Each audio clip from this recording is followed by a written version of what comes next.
Partiti i cantieri in corso Milano a Padova per la realizzazione della terza linea del tram. Con la chiusura delle scuole e l'alleggerimento del traffico cittadino entrano nel vivo i lavori ad alto impatto per la realizzazione della nuova infrastruttura.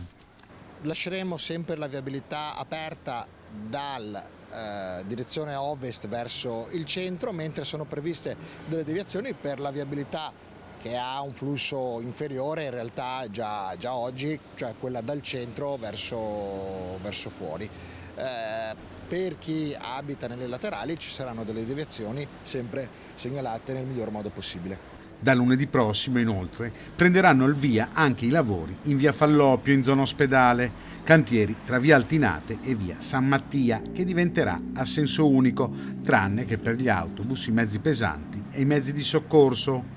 I lavori su tutta la rete sono molto impattanti sulla viabilità, per questo l'amministrazione invita i cittadini a segnalare le criticità.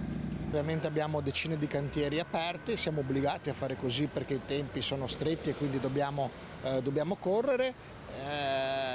Quello che cerchiamo di fare è di essere il più elastici possibile, ovvero quando emergono delle esigenze che vediamo sul campo andare a toccare per modificare magari le viabilità, per permettere l'accesso a un carraio, l'accesso a una casa, a un'attività economica. Quindi l'invito è anche ai cittadini ovviamente di avere pazienza, ma se ci sono delle particolari criticità che ce le segnalino, che proviamo comunque a intervenire anche in corsa.